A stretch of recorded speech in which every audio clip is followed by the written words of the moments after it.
Welcome to the Architect of Resilience podcast, where we explore the secrets of overcoming life's challenges and unlocking unstoppable strength through deep personal conversations and expert insights. Well, welcome to another episode of the Architect of Resilience podcast. Today, I have with me Clark Bartram. He's a powerhouse in world of men's health and fitness. He can be called, America's most trusted fitness professional by many.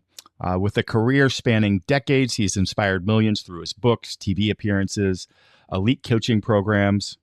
A former Marine and National Fitness Hall of Fame inductee, Clark is founder of the Maximized Man Elite Program, a transformational initiative helping high-performing men over 40 reclaim vitality, strength, naturally and sustainably. After being blindsided by prostate cancer diagnosis at the age of 61, despite being in peak condition, Clark turned adversity into advocacy, launching the nonprofit Check It Like a Man to raise awareness around early screenings. He fiercely rejects the quick fix culture of testosterone therapies, advocating instead for a lifestyle rooted in radical responsibility, mindset mastery, natural optimization.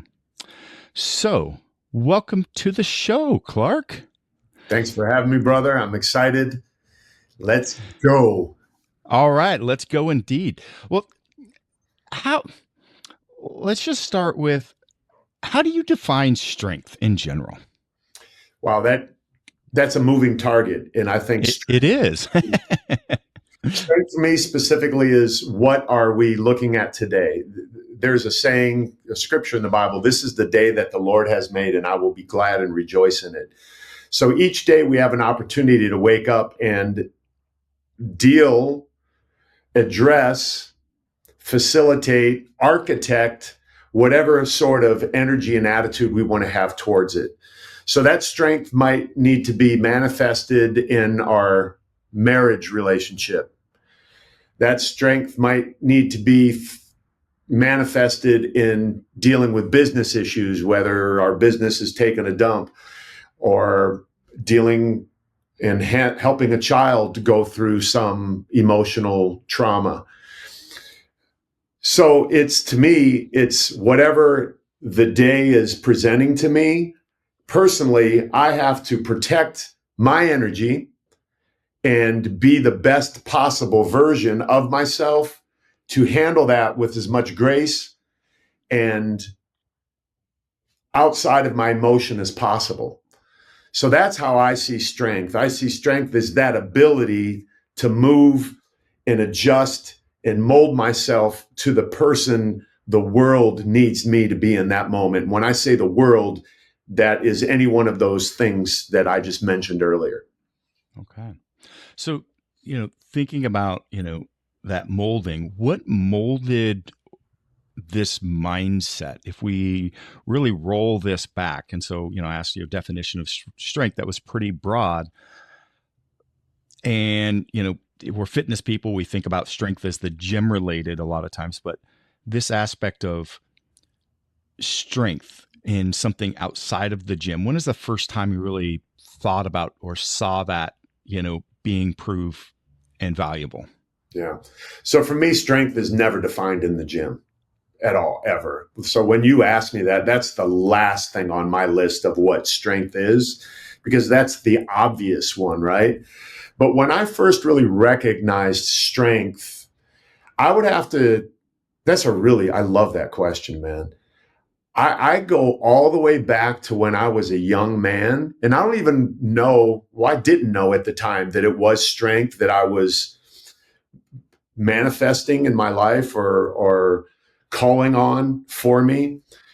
When I would witness my mom being abused by a boyfriend, when I would be in the middle of some personal trauma in my home as a child, I felt alone. I felt as if there was no one to protect me.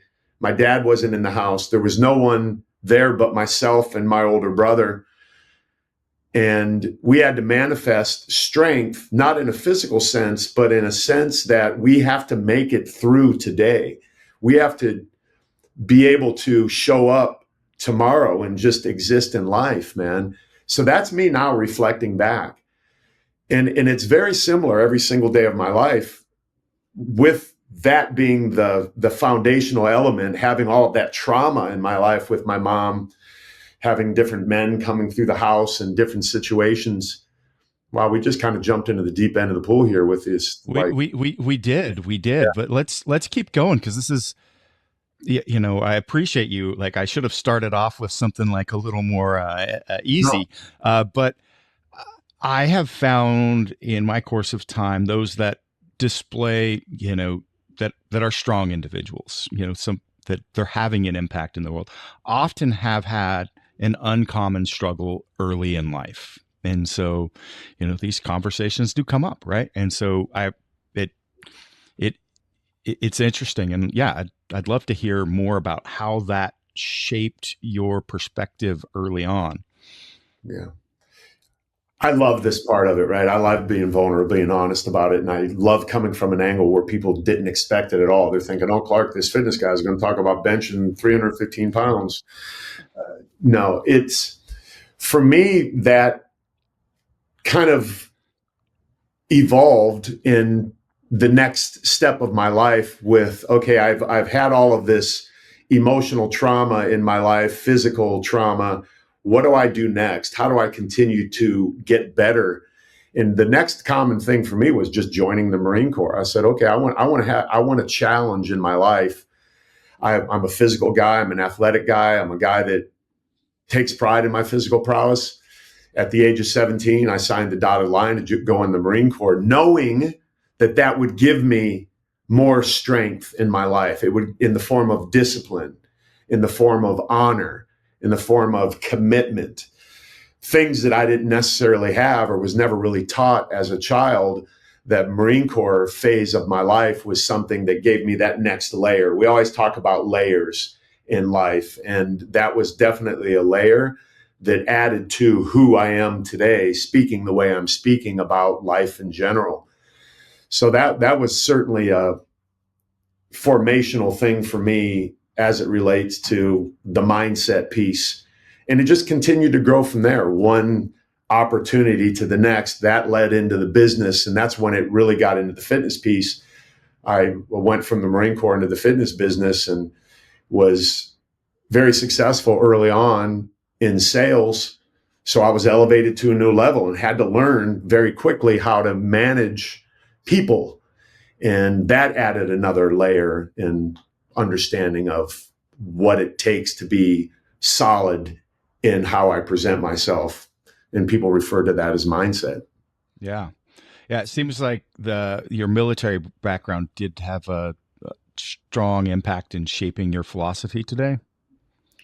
Absolutely. If you look at my closet right here and look at my shoes, my shoelaces are tucked in. My closet is organized the same way it would have been in the Marine Corps. My wall locker, long sleeve shirts, short sleeves, colors, hangers, all very organized.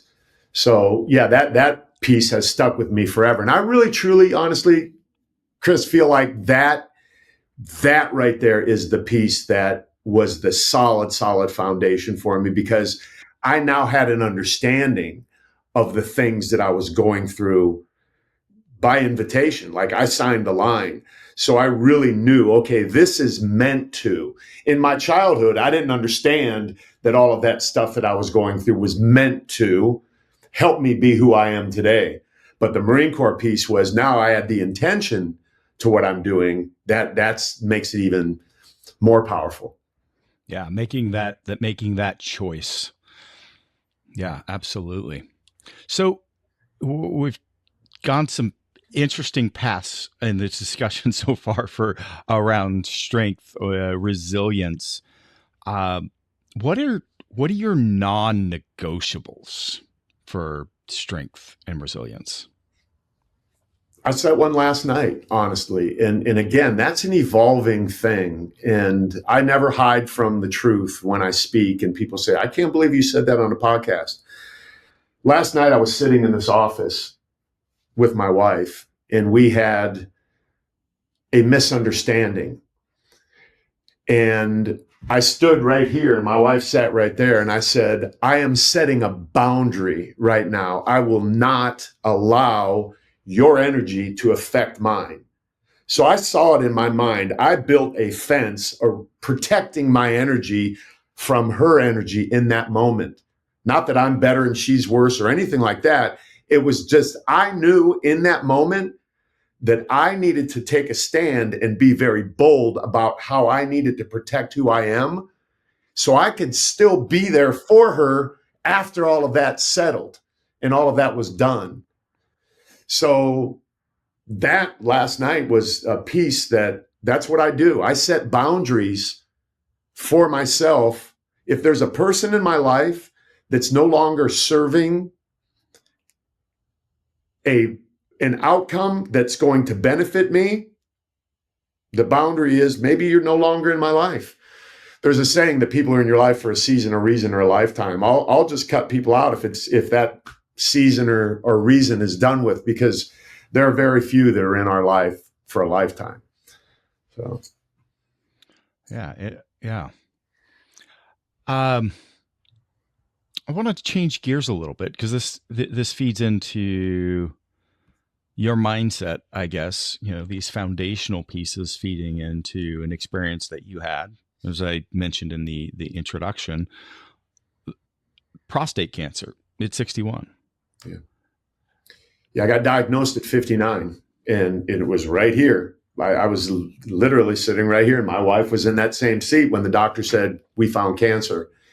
And it was really interesting because if we use body language as the example, I think most people would be like this. Oh my God. I was like, let's go. I'm the perfect guy for this diagnosis because of what I do professionally, because what I represent physically. So I coach men over 40 all around the world, high performing men. I'm a bit of an anomaly at 61 to look the way I look. So I knew that diagnosis was something that would be a catalyst for me to be an advocate for early detection. Get your PSA checked. It's a real simple thing to do.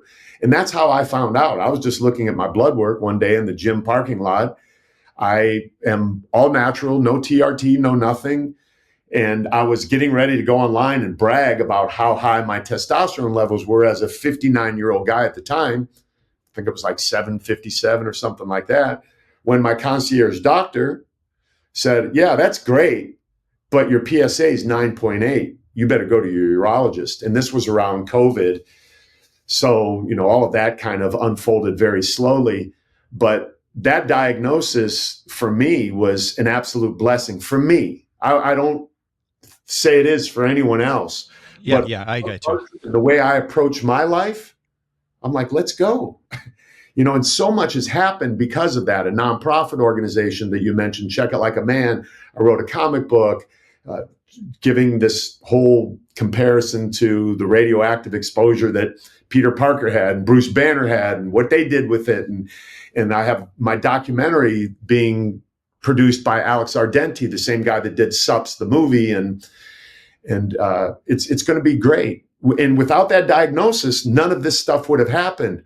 The 15 guys that called me this month, fearful of what to do next, had somebody that they respected and trusted outside the standard of care, world that we live in with medicine, someone that they could talk to get comfort from.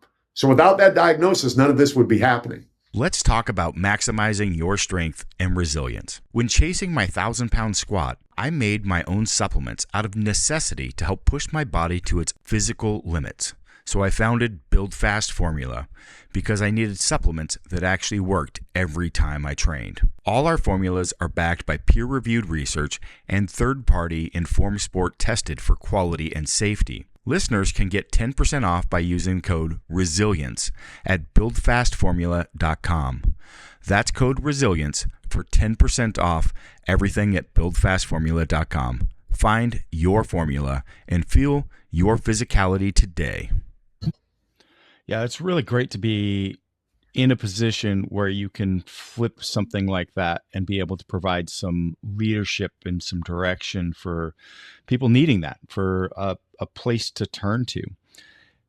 During the course of that, is there ever time though where you have, some of the doubts or other emotions that roll in? And if so, how do you go about dealing with that? So again, so much has happened in this office. I was sitting right here when I was speaking to two doctors that I brought into my team. And we had just learned through a clinical study that I enrolled myself in that my cancer had metastasized outside of my prostate. So it was no longer localized. It was in my lymph nodes, in the pelvic area. And the treatment for that typically is hormone deprivation therapy. They give you Lupron. So we're in this business. We understand what that means. For the layperson that doesn't, they give you an injection that takes your natural testosterone that your body's producing and takes it to zero. So what makes you a man, they were going to take the irony of it all. Clark Bartram, the guy that makes a living online teaching guys how to do this naturally. I sat right here when they said, we have to give you Lupron. And I put my middle finger up on the doctor's nose virtually and said, fuck you, that ain't happening. But while they were talking about it, I had about 5 minutes where I laid my head down, and I refer to it as my bitch ass dude time. And I was having that moment, and we're all allowed to have that. What I learned to do for me was put a finite amount of time on it. So if that happened at 9, okay, I'm going till 9:30. And then at 9:30, I have to do something different. I have to get out of my emotion and into action. So I laid there, and I have it on in my documentary. It's on camera. You physically see it happening in real time on this documentary. So I just popped up and I said, okay, gentlemen, that ain't happening, but this is. And I took control of the situation, and I didn't do the hormone deprivation therapy. I'm good. I didn't need it. I proved that we don't need to accept what we're being told is going to happen just because it's a doctor. I took it in control. I had my little pity party for a minute, and then I moved on. Yeah, that's really interesting. They want to go that route, because I thought the research on that, when you have actually clinically very low testosterone levels, the prostate cancer is not reduced. In fact, yeah, I'm surprised that is still something that is actively kind of pushed forward, honestly. 1941, brother, is when some doctor made this discovery by literally clipping a dude's nuts off, saying, well, let's try this. Now they just chemically castrate you. And to me, that's barbaric. So it's about quality of life. So for any man that has testosterone flowing through his body, to put him in menopause and have him go through hot flashes and all of that sort of thing makes no sense whatsoever, specifically and especially because the increased chance of cure is only 15%. So I'm willing to roll the 15% dice to have quality of life and say, no, that ain't happening. I'm going to find a different way around this. It just makes no sense. So to your point, yeah, the problem is the data. All they care about is data. There's not enough data to go against this for the majority of these doctors in the cancer space to say, yeah, we're going to try this instead. They rely on old data. So I'm like, I ain't a part of that data. Don't lump me into that deal. Yep. I'm doing it. Well, yeah, that's there's a lot there. I'm glad you recognize that having a moment is all right. Now spending forever in that, like, you've got to get up. How do you shift your mindset from being in that moment to flipping that switch on, all right, now I've got to move forward. I've got to take some actionable steps. I've got to be in a positive, mindset and framework to be able to overcome. Yeah, exactly what you said. You shift. You have to see it. There's a guy that I follow. His name is Craig Groeschel. He's a pastor of this big church in Oklahoma, but he also has a leadership podcast. And I was watching his leadership podcast a while ago, and he showed this piece of art, kind of like similar to this. And there was darkness up in this corner and sunlight down here. So he took a smaller frame and put it in the bigger frame, and he put it in the darkness in the clouds. And then he said, watch, if I shift this just a little bit, it starts to expose the light. It starts to expose the hope. But until we are able to shift, we'll remain in this darkness, but there's hope, there's light, there's opportunity, just a little bit away, but it's up to us to choose to shift. And there was a guy that I used to make fun of. My son and I used to work with my son doing this rock wall, and we would go to one of these big consulting firms, and they would do these events where people were working their way up, and it was Price Waterhouse, something like that. But there was always this one speaker, and we could time what he was going to say because we had been there so many times, and we used to mock him. But it ended up being something that I use now. He said, you have to get off the dance floor and get on the balcony and observe yourself. And what he meant was the dance floor is the emotion. We're in the emotion, and that's the darkness up there if you're in your emotion. But if you get out of your emotion and you get on the dance floor and observe yourself from that place, my head down, oh my God, they're going to take my testosterone. I'm observing Clark Bartram doing that, saying, no, I got to get out of that. And then choosing to shift that energy to something that is more hopeful. Here's what we're going to do. I'm going to do this instead. We're taking action. You guys are on board. I'm in charge of this thing. Let's go. And that's exactly how I do it. And that's what I teach my guys in my program is we have to shift. And that shift oftentimes and more oftentimes than not comes in the words that are coming out of our mouth. Right? So if I shift the energy in the words, it helps me shift the emotion in the activity, in the action. Because without action, all of that is useless. What did I do next? I got up, I continued to work out, I got the right next team member on, and I took action with doing something better than what I was being presented. I like that dance floor to balcony analogy. And, another way I like to look at that myself with folks is to take a step back. That, again, removing yourself to looking at yourself, not just to separate the emotions, but to give you that I'm going to step into the future and look at myself right now and my actions right now. Like it could be a heated argument. It could be any of these times where you've got that emotional turmoil, and take a step back and go, if I was watching myself and I was reflecting back on this, would I be proud of how I walked through and navigated this moment? And that will really help you remove this emotional intensity and get back to who you are as a person and how you want to live. And so just like this again, imagine yourself watching you in this moment going, this is my history and my past. Can I be proud of this and how I walked through this moment and navigated it? It's a really powerful thing.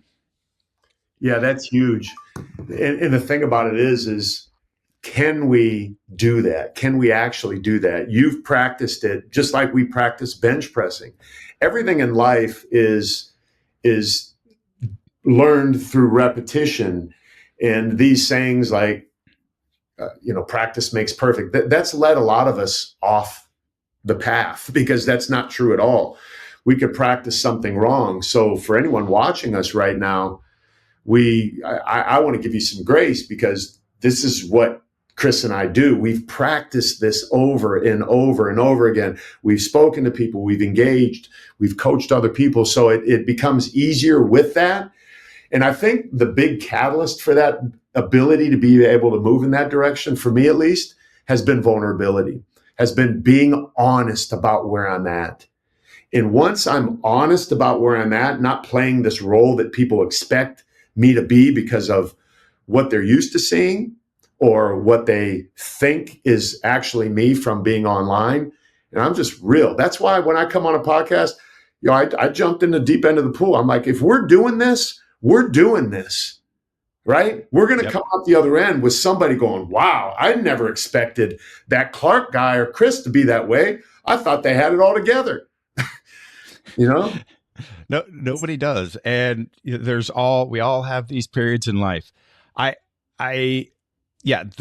piece, and I see pretty common this shift away in a lot of folks, especially in kind of the men's movement around like vulnerability is bad again and so on. I'm like, that is a cornerstone of being able to build trust, is to be able to expose yourself and people to know that when you're speaking, they can trust where you're coming from. And, that you have to build that. It's not given, it's not earned. You have to just demonstrate that. And there's a piece I want to flip back to this diagnosis at 59 and how it ended up being a great thing. And I think I could see people going, yeah, right. There's a tool that I use in this process. When you're in the pit, when you're in it's that moment. I'm sitting in my car, I'm on a call, like, oh my God. And that pit might last for a period of time in your life if you're navigating through something like starting your own business or wherever, where it's just like some hard work, you're buried, you just can't see the end in sight. Just acknowledging that you're there is really, really powerful. And Clark has brought that up numerous times here. So I'm just calling out like things that I'm seeing that tie with some framework, but acknowledging where you're at. And then that acknowledgement helps you now flip the switch to what Clark did, which was celebrate. Because these are the moments that life is made of. So again, if we look back at your life and you're reflecting on it, it's going to be these memories of these great things that you were able to walk through and overcome. You read any great business book, I refer to, because I'm in Portland, Shoe Dog by Phil Knight, but you could pick any of these and they'll tell you these stories of the glory days. But if you walk back to the glory days in that period of time, it was horrible and they couldn't wait to get to the end of it. But now in later years, if somebody starts, they're like, oh my God, you should have been here when it was so amazing. It is the action book moments of life. So just this first step is acknowledging like, hey, life's not like this forever. Oh, okay. This isn't life. This is this period. Oh, this is going to be something that is a transformative. Like I'm going to be so proud of myself when I'm on the other side of this. And that when I've walked through that and what I've done, celebrating. And now the last piece is to leverage it because you care. And now it's going to bring about your best effort and your best performance. So we're in the physical fitness world. So ACL, it's really easy to remember, just like your name. All right. So anyway, that's what I'm sorry for jumping in on your stuff, but this is like, I'm hearing very common, themes and framework to a lot of stuff that I cover with folks as well. And that story around like how this prostate cancer ended up being such an amazing transformational thing in your life, and like what you do now, like that's exactly what I'm talking about. It can be, or it can just be, you can let it be the choice to be a devastating thing that, ends up on this downward decline. You're depressed. Next thing you know, your marriage is falling apart. Like all these, like could be anything, like you have control of this. Yeah. Someone told me yesterday, it's actually a lady, she's kind of a concierge doctor for me or a case manager. And I send a lot of guys to her. She said, Clark, I've never seen you looking better than you look now. Because before she became a professional, someone that I work with, she was someone who knew me from the fitness industry and has watched me evolve. And she said, it's really amazing to me how in the middle of this whole treatment process that you've gone through, that you can look vibrant, that you can look energetic, that you can look physically fit. And you just went through 5 weeks of radiation and you had this and you had that done. And it really honestly, brother, comes back to that whole piece of, I won't allow that to have me being anything other than Clark being the best version that I can be. And we live in a physical world. We live in a world where we're judged by our looks and we're judged by all of these things. I have a lot of pride. I like to look good.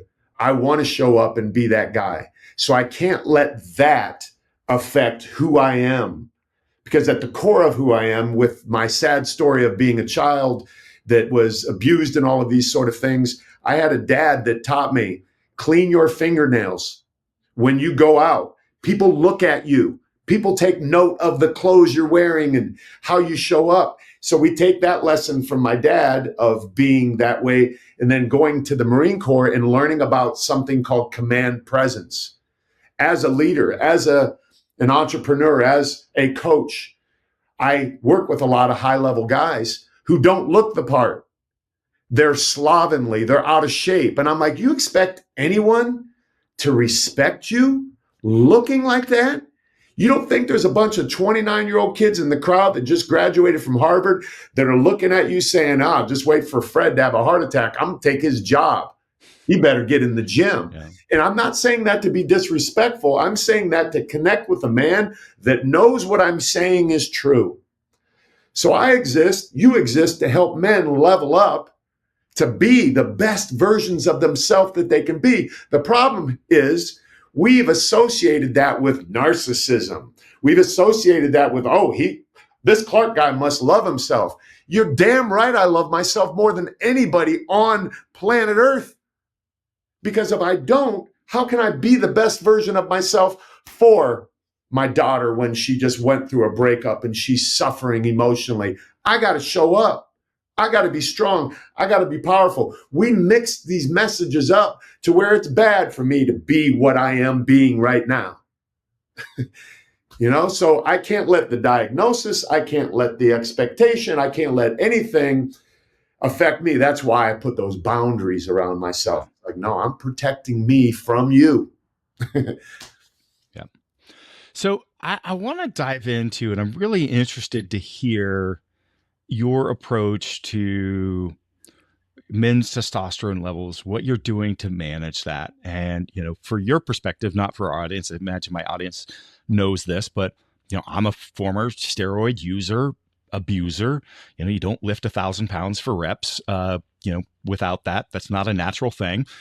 And I'm on TRT these days. I have been for the last 5 years, post that period of my life. But I have a fairly agnostic, look at things. Like, I help men with achieving and maximizing their natural testosterone levels. I know how to do that because I did that before my steroid period of time. And so I learned a lot of those skills in that period. But I also help people that want to go the route of TRT, or maybe have exhausted, what they feel they're willing to put into that as well. So you're fully like this one perspective I've got. So tell me your views on that and what you're doing. So, former steroid user as well. Never have I claimed to be a lifetime natty or any of that sort of stuff. I came up in bodybuilding in the 80s. It was a rite of passage. We had real drugs back then, where today I wouldn't trust anybody with anything, anywhere, anytime, anyhow. And that's part of what I'm trying to tell these guys. So, second thing, I'm not against TRT at all. People think that I am. What I am against is the fact that they're passing this stuff out like candy right now. Yes. I'm 100% on board with you. Like, it is ridiculous. Like, here's the fix everybody needs on TRT. So I definitely always want to try to guide people on this route of like restoring and repairing, because you can do so much and never have to go there. Yeah. Because that is it's a commitment. Like, you make that decision, you're probably making it for life. Yeah. We're definitely in alignment, and I knew we would be. That's why I don't like pre-conversations, because I like it to be real and honest. And I love the fact that we're meshing here. So I'll just give you an example. I go on TikTok. I see these guys. There's a clinic who will remain unnamed. And these guys, they're not doing TRT. They're not. See, this is another thing. There's a misrepresentation of this acronym. Yeah. I'm laughing because I know what you have to say. They're pitching a lie, first of all, because they are not using it in its clinical sense. We could spend a week on this, brother. I already know it. So I get frustrated as hell, but I'm not one that's going to ever go on anybody else and say anything negative. So when I get guys trolling me, oh, there's no way. Let's start there. I know this guy's on TRT because there's no way a person can look like him at 61 without it. Someone please help me with these misinformed, low energy, low vibrational people that, look, is it possible to look like this? Come on, bro, I'm not huge. I'm 5'8", 185. I got a couple of abs. I've been working out my entire life. If this is not possible, I don't want to be a human anymore.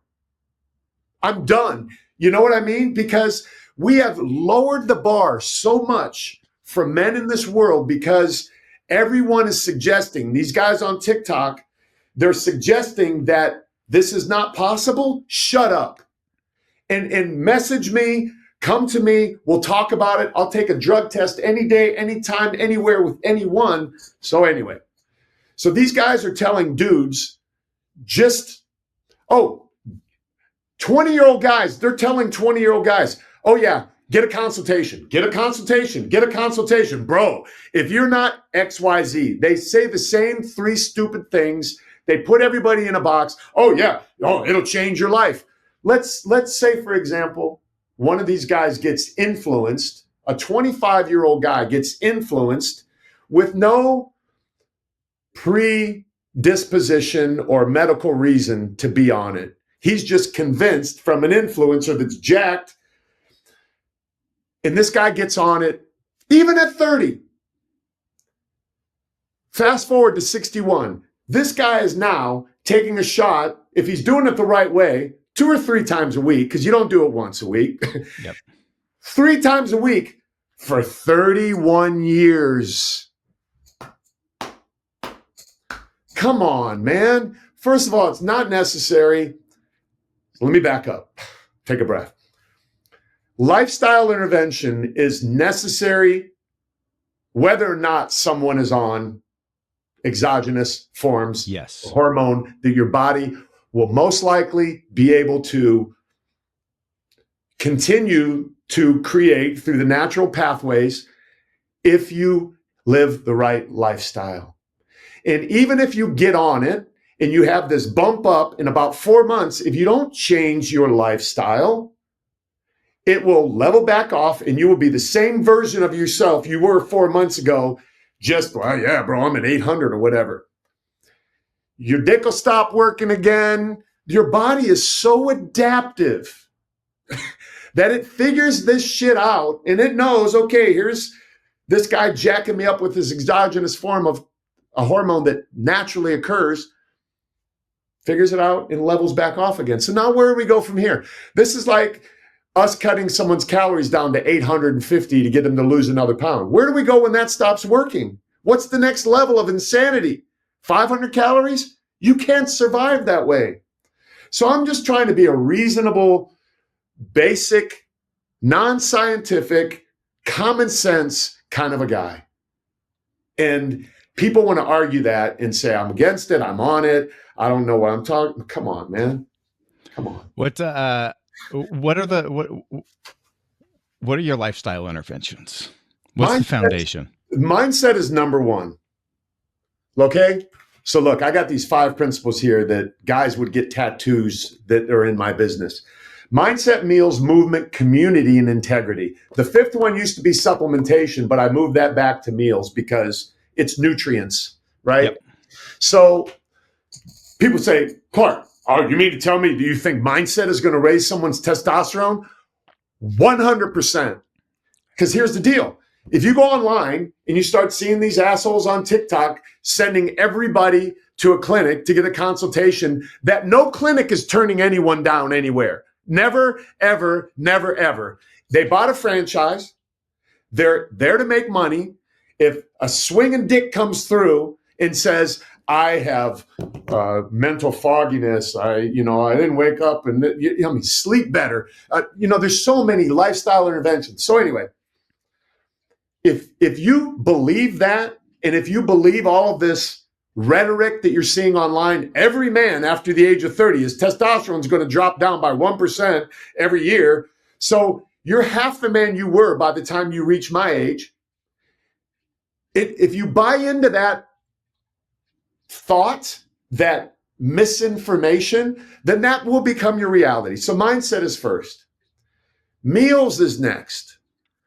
What we put into our body is absolutely feeding the natural cascade of hormones that happens.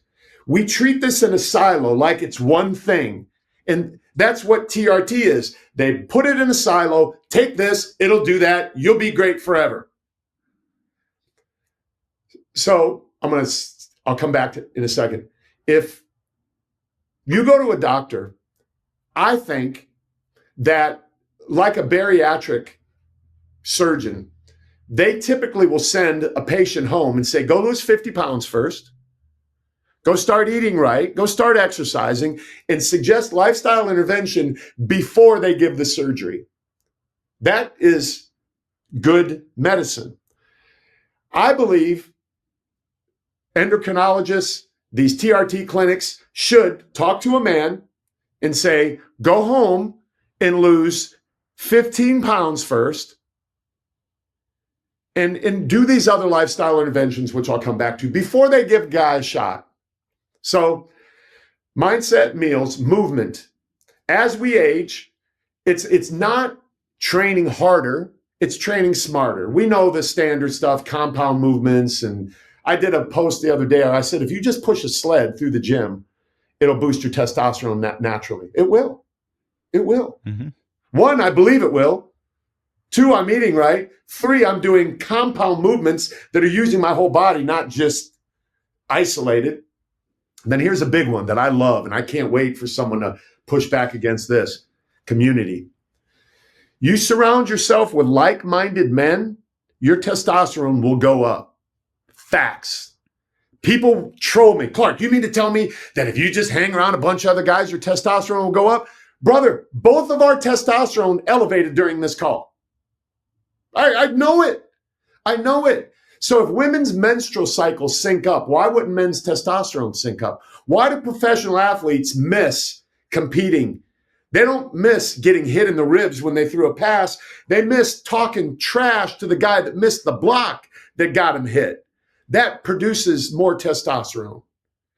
And then the final one, which... We are tribal by nature. Yes. The final one is integrity. If you are not living your life with integrity, you're running around hiding and cheating and stealing on your wife or your business, or you're not being honest, that has to manifest somewhere in your life. And typically it manifests hormonally first, because that's the first step in the equation of whether it manifests with something physical like fibromyalgia or depression or something like that. So I know I threw out a lot there. I know I get real excited and passionate about this, but it drives me nuts because I hate seeing men being misled, because the amount of guys that have come to me and said, Clark, what do I got to do to get off? It's not what I thought it was. It's not what they sold me on. So thanks for putting up with me, brother. Thanks. No, I love the passion, and yeah, I love hearing that. I'm associated with a TRT clinic to some level too, but it's really interesting. And the one that I if you follow my stuff, you don't see me out there pushing a bunch or anything. Like, that's not the deal. But some of the other people that are same thing, like, there's another gal I work with the same one, and her same thing. Like, her whole clientele is like not TRT route. Like, we're going to fix your training. We're going to fix your meals. We're going to fix like your nutrition, like all this stuff, because that is an intervention that may have to come into play, but it's after we exhaust all these other things. Like, you've got to get this right. Same thing, I work with a high performance. She does. You do, like, there's a lot of like men that are, executives and like in front of people, leadership, like these people that need, well, all men need these characteristics, honestly, but we're typically in a role and your livelihood also depends on it. Being present, having that energy, that vitality, and so, yeah, it's great seeing, those serving that population doing it from the right mindset.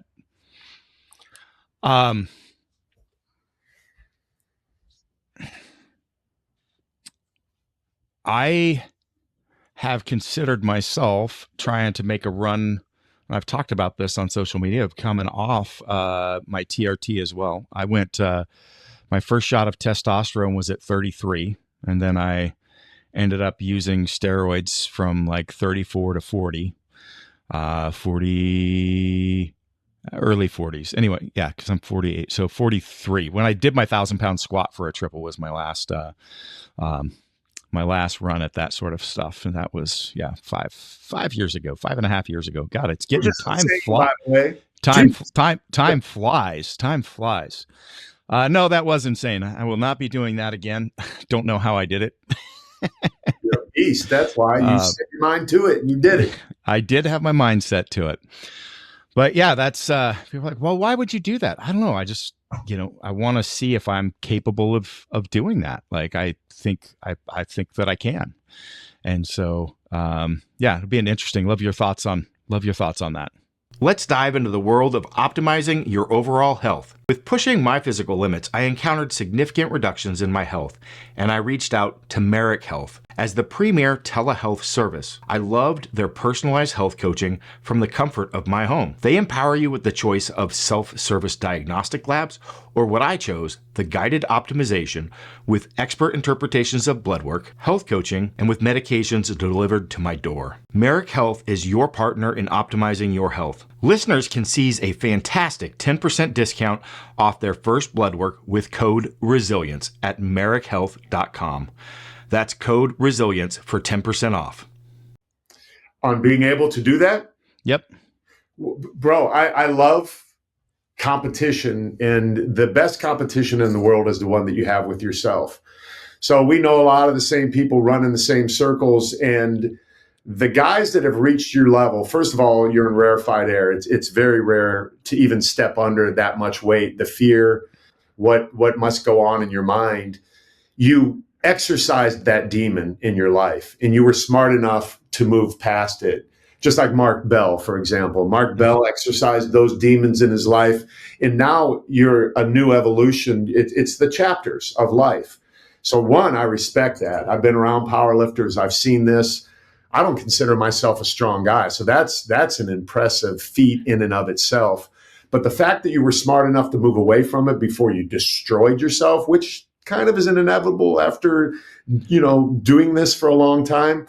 And now very few people exit on their own terms. Yeah. They exit on a blown out butthole or knees that are destroyed. Yeah, and that's one of the things I like to say that I'm proud of is I did what I said I was going to do, and I exited on my terms. That's why I love like you and guys like you and Mark Bell. It's the same thing. You did this, and it's like, okay, I'm done with that now. What else can I do? What else can I do that's equally as impressive? Oh shit, I'll go run a marathon. All right. So he gets out and he starts running a marathon, or I'll go be a successful business person. These are all things that, if we're going back to the whole testosterone conversation, those are driven by what makes us a man. It was testosterone in you, your own, and the exogenous part that caused you to go to that level. So if we use Michael Hearn as an example, whether or not that guy's on drugs doesn't matter. To reach that level and maintain that level for as long as he has is impressive. So forget whether or not he's alive, forget all of that stuff. Being able to squat 1,000 pounds is a level that most humans will never reach. Whatever help, whether it was a freaking squatting suit and some extra PEDs or whatever, it doesn't matter. You did it, but the smart part of it is what you said. Now, what brought this whole thing on was you had mentioned, I'm considering getting off of TRT and that. So that to me is an interesting thought and conversation. Why? Yeah, a part of the thought around that too is just like, one, proving that to myself that I can do it, but also being a showcase of like, here's the potential and the pathway, and here's, just like you're overcoming the prostate cancer, same thing. Like being able to just navigate, which there's a learning process within that, which I absolutely love. And then being in a position to actually then share that framework is, I think, a powerful thing. It's what we're on planet Earth for. Yeah. You're a leader. Guys are looking to you. They respect you because of that squat. Now we have attention and we have influence. What do we do with that? You just said what you want to do with that. And that's what I love.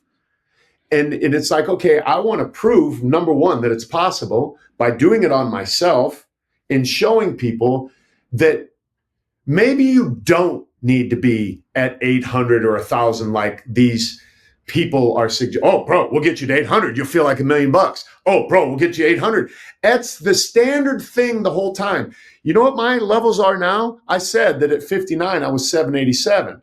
Well, after 2 years of cancer treatment, my last test, I was 350. So that being said, I woke up this morning, my dick was hard.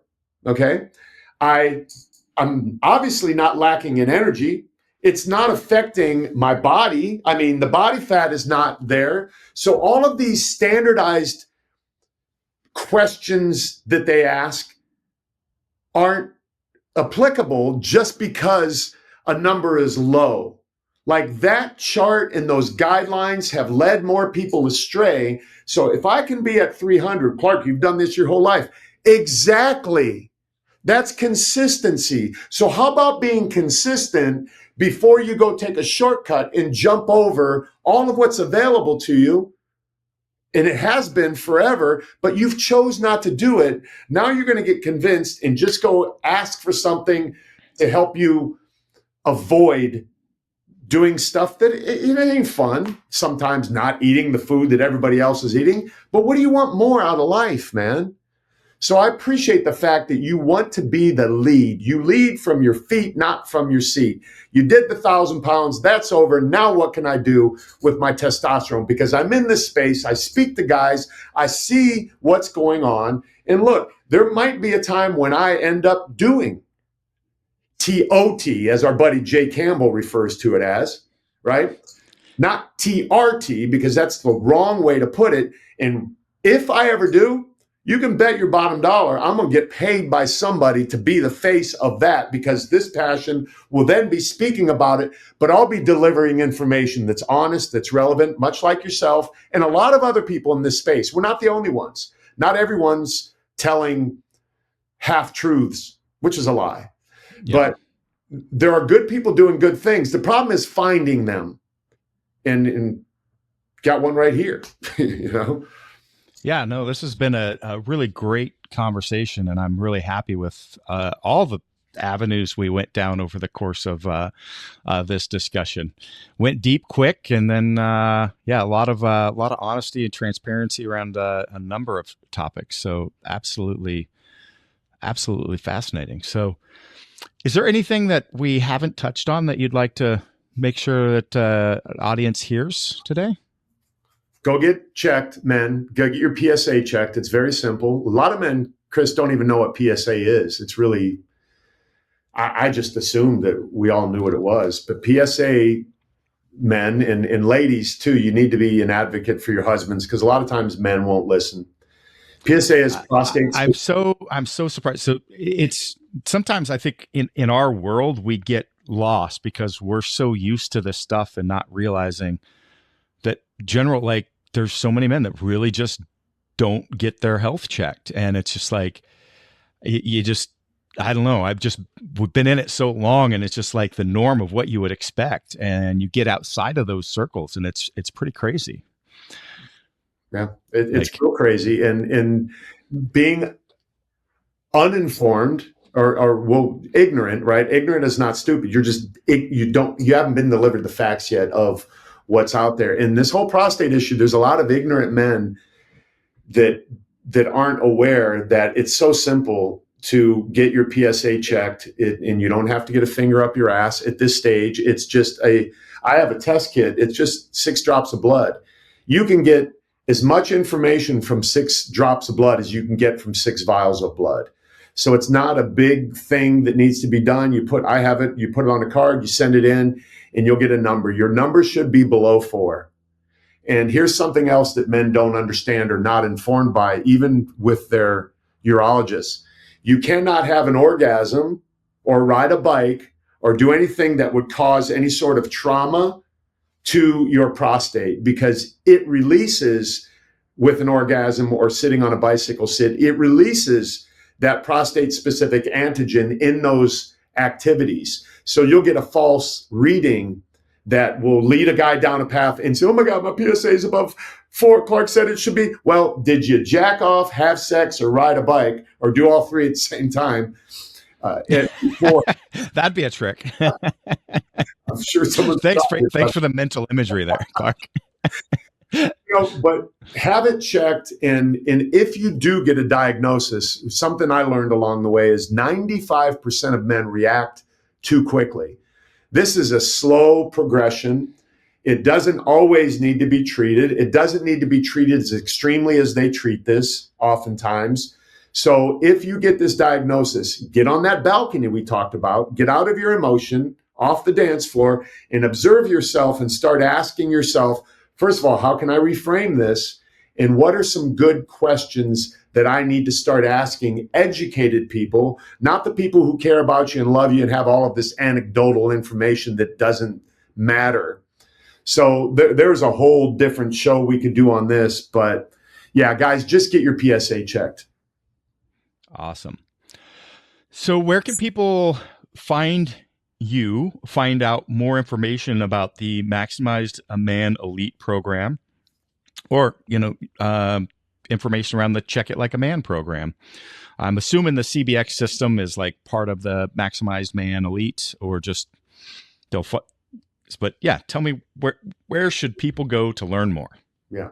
So CBX is Clark Bartram Systems. That's the proverbial umbrella that has Maximized Man Elite, that has the test kits, the Check It Like a Man, and all the other entities that are the systems part of the Clark Bartram thing. So it's checkitlikeaman.org. If anyone wants to donate to the foundation, the money goes to my documentary. It goes to creating awareness through making things like this comic book right here. The Beacon shows the little kids, my dog, and it just tells the story of my diagnosis and what I chose to do with it. And it helps little kids understand that they can be a superhero with their diagnosis. It's really great. So that's all on checkitlikeaman.org. MaximizedManElite.com is the website. And we don't, much like yourself, I'm sure, there's not a join now button. This is a thoughtful process of, we have a strategy call. You get on the phone with one of my coaches and we have a thoughtful conversation as to where you are. Because by the time guys reach us, they've already bought all the ebooks and walked more on the treadmill and ate whitefish and asparagus and did all these things, and it's not working. And I'm sure we're exactly the same. I start with data in my program. It's blood work. I pay for the blood work. I've vetted out companies where if you go to your doctor and get blood work done, you're going to look at maybe 6 or 8 markers at best, and the doctor's going to rush through them and not explain it to you. We get into about 85 different blood markers and show you the ones that matter, how sometimes an elevated number with maybe your liver enzymes isn't something to freak out about. It could have been the fact that you worked out really hard. There's a lot of nuance that's not talked about with blood work when you're just rushing through a 7-minute appointment at your doctor's office. And difference between standard ranges and optimal ranges, and yeah. all of it, man. So we have about a 2-hour consultation with you to go over all of that. Then from there, we take that data along with a form that's filled out to then create a program that will help facilitate your next thing. And it's not about abs. It's about health. It's about getting those markers where they should be and having you feeling optimized. ideally naturally. Then if, the TRT conversation comes up, it comes up. I have a 71-year-old doctor who's training his butt off at the gym. And he said, Clark, I think I need it. I said, brother, go get it. It's time. You will benefit. Your body will suck this up and it'll be like, yeah, you will really have the magical effect that testosterone will provide, provided the foundation is there for it. Yeah. And that's the thing, right? If someone ever did mushrooms, right? Dennis McKenna always talks about set and setting. You have to have the set and setting right for your body to really grab that testosterone and run with it. So anyway, so that, and then Instagram, and it's just Clark Bartram, YouTube, Clark Bartram, all of it's there, and all of it's meant to serve. All of it's meant to educate and inspire and uplift and connect with men and say, look, I'm no better, you're no worse. I've been there. I understand it. I've worked with thousands of men. I hear these conversations day in and day out. I did a call earlier today. We brought on someone from our group. I brought on Kendra. She's a mindset coach, and she just came in there and we worked with the guys. So my program isn't about just physical fitness. I take the entire man and we deal with the entire man, because it's impossible to segment out the physical from the spiritual, from the emotional, from all of that creates us and who we are. So, brother, you got me fired up. Now I got to go figure out something to do with all this energy. Man, it's been fantastic having you on today. Really appreciate it. Anybody check out Clark. Really great conversation. All right, let's go find something to do with all this energy, that boost in testosterone, baby. I'm gonna go work out and help my kids move. I got to go to a moving truck, so that'll do it right there. That'll do it.